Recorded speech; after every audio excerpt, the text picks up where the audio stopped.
Gretel and Hansel is directed by Oz Perkins. It stars Sophia Lillis from It chapters 1 and 2, who played the young Beverly. And also stars Alice Cridge, who, if you may remember, she played from Sleepwalkers, and she played the Borg Queen from Star Trek First Contact. Yeah. And in this story, it deals where it's more of a different take of Hansel and Gretel. It's based on the Hansel and Gretel story by the Brothers Grimm, and they take a different approach by changing the title to where it focuses.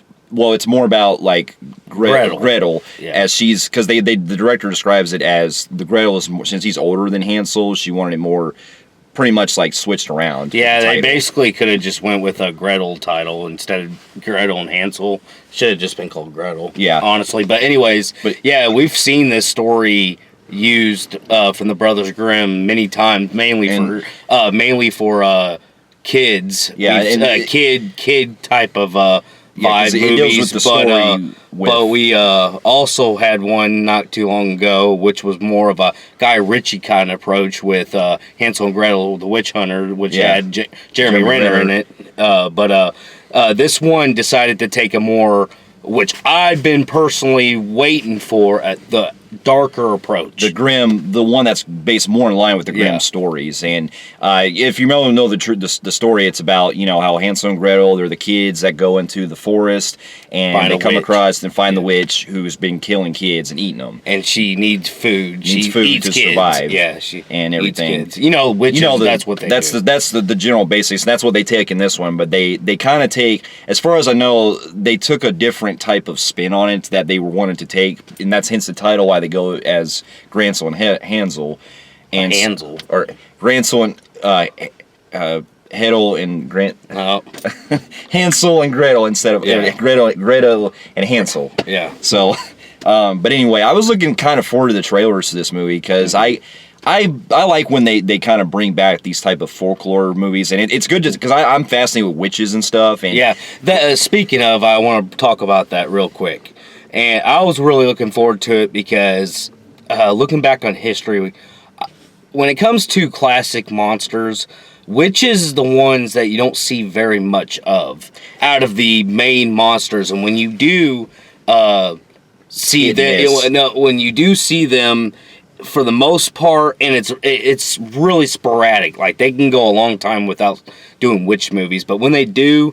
And I'm not trying to, talk about the kid ones, because Hocus Pocus is a classic. Mm-hmm. I'm talking about true horror Gothic, witches. Darker ones. And we've seen some attempts where, example, Lords of Salem was fucking awful. It was one of Rob Zombie's worst fucking movies. Bad attempt at a witch movie. There's a couple other ones that's been real bad. Hellboy had that. Yeah, Hellboy had that. And then me, personally, I'm in the unpopular opinion on this, though I did kind of like towards the third act, The Witch, which has got a big cult following. I will give its respects on that. I just found the movie, while it was beautiful, and it was going for that folklore feel at first, like this movie was doing, it's just that one I kind of felt bored a lot until the third act. That's when I got into it.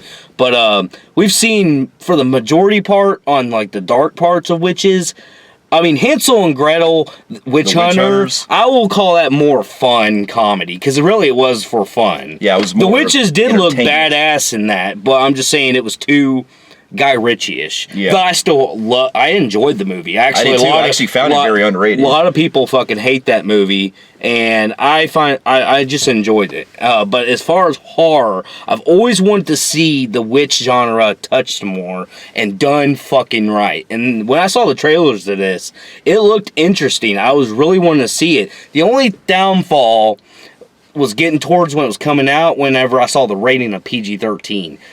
Now, if you know me, I'm very particular about shit like that. And sometimes, I will admit, it works. It does work. Like, we saw a movie last year called Escape Plan. Yeah. Or Escape Room, whatever. Escape Room. Yeah, Escape Room. Which ended up being really good. Not really, really good, but it was good for the PG-13. I actually was kind of surprised. That's a rarity. but I'm still skeptical about PG-13. And with something on this genre and this movie, I really wanted to see an R rating. I'm sorry, I think an R rating would have fit. Yeah. Though, I'll be pleasantly surprised. I'll talk about my pros in the film here in a second. But, yeah, anyways, upon getting out of this movie, watching the film, I will say that I thought the movie surprisingly was really well done and pretty good. I do have some flaws, though. I do have some flaws, but I actually kind of liked it. I don't know what it is, but it just it kind of was...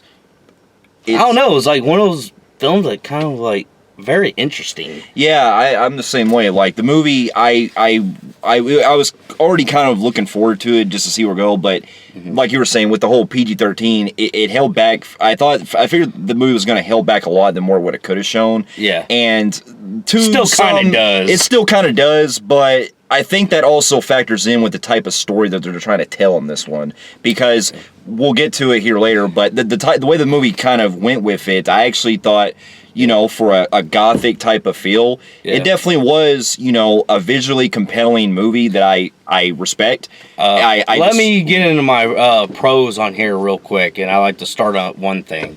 One thing I've been really waiting to talk since the movie ended is... Actually, film got me by surprise on the direction of it. And be honest with you, I think that was the best choice they could have done. And what I mean by that is I was actually surprised that this film felt like an A24 film. And very independent. And whenever everybody saw, major motion picture, you thought it was going to be very Hollywoodish. Well, yeah. I actually liked that they did this independent feel to it. In fact, if this had to be redone again, I would recommend them doing exactly what we just saw again. Yeah. With some changes.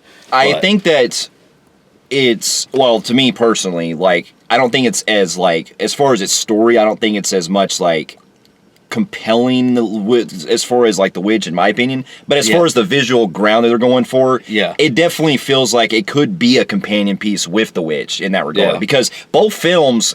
I gotta give them credit. The cinematography and the way they're going for that old, like, gothic look with the forest and everything, it really captures the mood of how much, what you can do with this type of folklore.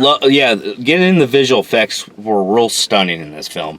I liked how it was, how should I explain it? It's gothic-y, it's clear-cut, very visually beautiful, and it has, like, this kind of, like, old-school, like, kind of Halloween feel to it with the orange, the black, and I think that fits witches perfectly. It does, but I also got it kind of reminds me of, in a weird, strange way. This is basically on the lighting they use in certain scenes. There are points in the film where it mixes a blend of like blue and red areas. Yes. Didn't it kind of remind you of a little bit of Mandy's like color scheme they used? Yes, it does really go for an 80s vibe, which the score too. The score does too. All right, now let me get into a couple things on that. Visually, yes, it looks really, really cool.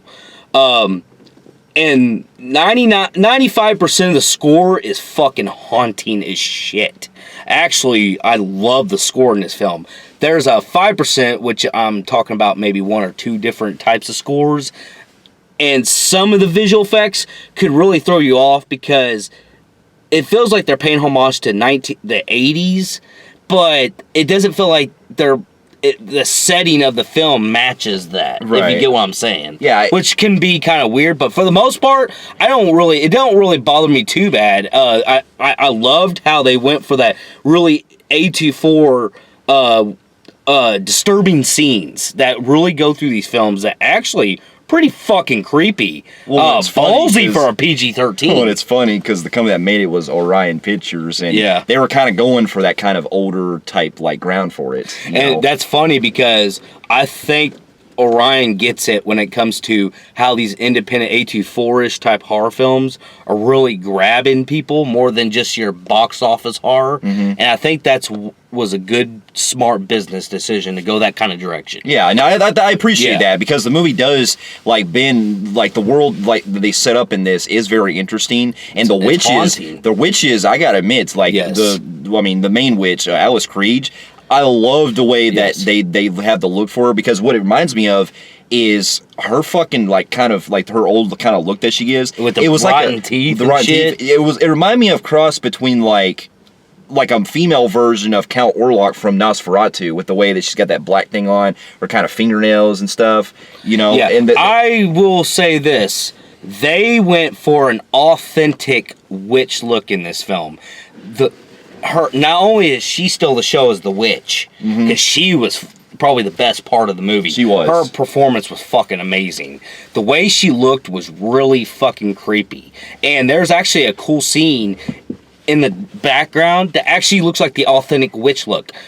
All black pointy hat, kind of all greenish looking. Kind of remind me of Wizard of Oz, but that is still the classic look of a fucking witch. And when they did that scene, I actually enjoyed the fuck out of that. I did too. Because it goes back to something we've never really seen, even in good witch movies, where they don't do the whole classic look, like other than fucking Hellboy and some. Well, and some of the Harry Potter movies, that's on a different level. Yeah, but still, I love that they went for that approach. Yeah, I did too. And that's paying homage to the classic, authentic, Dark Universe witchy. If you want to add the witch as part of. Like Frankenstein, all them. To me, I kind of do. I think they're a monster. Because if you go to Halloween and you look at the classic celebrations of Halloween creatures, witches are one of them. They are, and I also got to appreciate the this movie actually almost kind of pushes almost an R rating, because there's actually some stuff that they get away with that I honestly was kind of surprised. Yeah. Especially toward the last, 10 or 15 minutes or so. Yeah. I mean, really, honestly, it's not really spoilers if you follow Hansel and Gretel anything. Obviously, you know they eat children. Yeah. And that is a big thing in the film. And there's a scene that's actually really detailed. And I was actually looked at him and I was like, holy fuck, are you sure this ain't R? I was like, whoa. There's I will say that's... When I talk about very few PG-13 films, and I'm not a big PG-13 horror film fan, but whenever they push stakes like this is whenever I can give a PG-13 horror film a thumbs up on that. Yeah. I'm glad they did that, because I was really worried this was going to be watered down. And it started out quite a bit at the first half like that, because it was going, when certain people died, it was just off screen. Like, yeah. Oh, we're hearing this fucking shit again. But I personally still think it should have been R. Yeah. I'm sorry, it should have. And there's... But going into performances, like I said, the woman from Alice Creech, she was the standout. Sophia did really good. Yeah. She was really good as Gretel. I liked her. Hansel was really so sidelined in this film. His name should have never been on the title, in my opinion. And really, it could have just been Tom, Bob, Chris. But they threw the Hansel because you can't have Gretel without Hansel. Yeah. I do complain a little bit with the age gap, but it was going for its own story, so I can't really bitch at that too much. Yeah. Well, I mean, I if I'm... Just correct me if I'm wrong, but if I remember correctly, I know that Gretel is supposed to be older than Hansel, as far as I know from the story. But I think in this one, probably not that far, but they wanted to give it a more different take on it as far as the age gap. We're looking at a 14, 15-year-old girl. Yeah, and the boy's seven, 8. Yeah, something like that. And I was like, not 6. I would go more 7, 8. I'm like, it's a little too far of a distance. But they were good, and now, as far as the story, there are elements that they could have adapted more with, that they set up with the witch. It's just that this kind of really falls more of my cons now. And we'll get into that in a second. I love the house, the way it's shaped and all that stuff. I know. For some reason, I don't know why, this is a weird comparison, but didn't it kind of remind you of that place they had in the Midsummer movie, where it had that weird triangle thing? And there's another thing that reminded me of something in the beginning, whenever they're telling the story how the witch became evil, her daughter or whatever, was getting too powerful, whatever. there's this triangle thing where that thing is sitting there, and they never really go into any detail, which was also an issue. Yeah. What the fuck? How powerful is that thing? Yeah. And gives the power. Does whatever it fucking did. But anyways, that triangle thing it's sitting in kind of reminded me of something from The Void. Oh yeah. I've heard about that. Yeah. It was kind of weird, and I will say that as far as the way that this movie's camera work is done, I have a pro-con with this. This is an odd way they shot this film. They shot it to where they're very close up on everything. It's, what it kind of reminds me of, because I've seen certain parts in some of these movies. Terrence Malick, the way he shoots kind of his movies, where he puts zoom-ins on the faces and stuff, or he'll focus on like nature and stuff. Kind of what the director was kind of going for, I think. Well, but everything also, in this film is incredibly zoomed in. While I actually kind of like the difference of seeing a film that's shot differently like that, I will say that the parts where the characters have to move, the actors have to move a lot, the actresses, it becomes very shaky at times. Yeah, I could see that. At the beginning, I was getting fucking dizzy. Yeah, I get the movie's kind of going for that more disoriented look, and it works in areas. But I get what you're saying. It can throw you off because you're like, you could have done something a little better with this, Exactly. And oddly enough, it was directed by Norman Bates' son Oz Perkins. I was actually Anthony surprised. Perkins' son. Yeah. Who played Norman Bates in Psycho, which was kind of cool. And I will say he did a very good job overall, even though it could have been a lot better. But anyways, I don't know really what else to get into details. We've already talked 16 minutes about, our pros. So let's get in our cons. Now, I have quite a few issues, and one going with our, and I've seen a lot of people complain about this, and I now seeing the film, I do gotta complain about it too. I'm one of them.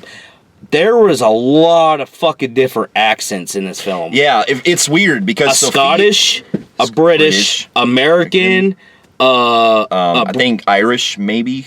Well, Welsh, Irish. There were so many fucking accents. Yeah, it's inconsistent. Well, I think the most inconsistency is Sophia Lilly's, her Gretel's, because I don't know what she's trying to go for, but I think that she was trying to go for possibly either an Irish or a Welsh accent, but it really kind of throws you off. You know what it reminds me of? You remember when Kevin Costner attempted an accent, or try to basically not have an accent in Robin Hood, Prince of Thieves, but in some parts you can still hear it slip out. It's kind of like what she does in this. It's funny because her performance is great in the film regardless. It's just at the beginning you can see her trying to force a like a Welsh, or Scottish. Irish. You got to think, this is back in the days when we did have those accents, when people people immigrated from Ireland and all that stuff. Yeah. So you could say that her accent was too modern day American because we wouldn't speak that modern like she was doing. You could see her trying to push out, but then it seemed like as the film went along, she gave up and just spoke American. Yeah, because it really feels like she went back to her natural voice. Now, everybody else did their accents good. Yes. It's just, I had a problem with so many different nationality accents. I'm like, boy, there's so many of them. Yeah, because I'm hearing a British voice or English accent in one. And then you have, but hers was the most because she just wouldn't have one really at points. Yeah. So that was an issue. But my biggest issue for me the most with this movie is really the story. It's very, very basic to the point that there's they do a little bit of build up at the beginning of the film about the witch, and there's something very small, and there's something toward the end that on paper I can see what they were trying to go for, but it's very just kind of thrown in there, and we don't really get much explanation about certain things or about or us to really know who the characters really are, because really they're so the movie's very hollow as far as its storytelling. Yeah. One of my issues was they rushed the age of the witch because they were talking about the witch at the beginning, where she's narrating it and she's talking about basically the daughter became very powerful, so and so. I don't want to spoil everything, but they rushed that and it built up to boom, and it jumped years later. Very big jump, by the way. It was 30 years later or something. But anyways, they rushed that so far just to get to the basics. And I got a little confused on on one thing, and it has to do with the little girl they're talking about, and then the old lady. Yeah. Now, they were explaining it vividly at first, but then whenever they stopped talking about it, and stuff was happening where it was kind of like two people at once. What was going on? With that was confusing. I was kind of like, what? Yeah. And then on top of that, you get what I'm saying? With I got you. And then whenever they show that little girl when she's kind of grown up in the scene, where it's really done well, and the woman that they have star as a younger girl, kind of like in her 30s, it's kind of beautiful. It's weird. It was for a split second I thought she looked like. I don't know. It was just me, but she kind of looked like Amy Lee from Evanescence. I was about to say this. The problem with that scene was she looked like Evanescence, and she looked too modern when she had her clothes off. Yeah. Because she had her clothes off, and she was like in this like what I'd see a rock band gothic singer look, and it looked too modern. But when she went, when you see her at the very end, when she's wearing the classical look, Victorian look, that looked right. The part where she had all the tattoos and stuff looked like something from Miami Ink, if you remember that show with that one girl that does all the ink stuff. I don't think so. There's a gothic girl that's real famous for that. People probably will say it in the comment section, but I forgot her name, but she got with Bam Margera's one of those women. But anyways, it kind of reminded me of that woman, and I was like, it's a little too modern. Yeah. There's an issue I have with. And I'm glad personally I didn't live in this type of era, but it felt like no one liked each other back then. Like, you have her throwing her brother out into the wilderness all alone. The mother don't fucking want him, which I don't understand that, other than they were too poor to afford to feed. So she tries to hurt her fucking own kid. Mm-hmm. I mean, really, does no one love each other back in that fucking times or something? Yeah, it's one of those things, like they really should have done more build up, to or at least probably should have added more things to it that we could understand. But really, this is just thrown in here. Another couple complaints I do have. Just other nitpicks. I will say that the ending was really confusing for me. I didn't know. I don't want to spoil it, but there's something that happens with one of our characters. It was like passing. It was the scene before that where obviously there's a battle between the witch and Gretel and all that. Very anticlimactic. And it ended pretty quickly, but. Then it's like almost like an inherence of something. I didn't get what was going on. Yeah, I was like, what? It was didn't so really explain. It was just out of nowhere. I was like, I'm really at a loss here. And then another thing I have an issue with was when films go for the narration department, they usually start from beginning to end. Now, it's usually the one person narrating the whole film. The only issue is they have Gretel that comes sporadically and narrates certain scenes. I felt like the shit she's saying, it's almost like she's talking to a dumb crowd. Because really what she's trying to explain, whatever is going on, I can kind of already predict. I already know that. I'm not stupid. And I felt like they were talking to me like I'm dumb or something. Yeah, that to me I thought was unnecessary. They didn't need narration other than the beginning. Yeah, to really give us, like, to put the backstory of what's going on. But yeah, that really couldn't have been used. But other than that, though, the movie was like, it was actually surprising. I would actually own this, but it has problems. It does. Because it lacks a lot of its story and everything. On a visual, like, spectacle, it definitely, enhances something I would definitely watch on Halloween time. Yeah. For sure. So with that, being that, this is one of those movies that it's a good watch if you're really in the right mindset for. Yeah. I'm probably going to go with maybe probably a high average Joe on the Film Freaks meter. I was actually thinking that. High average Joe in the Film Freaks meter as well. Fair enough. For those of you who have also seen Gretel and Hansel, let us know in the comments below what you thought about it, and we'll see you in our next review. We'll see you later. Later.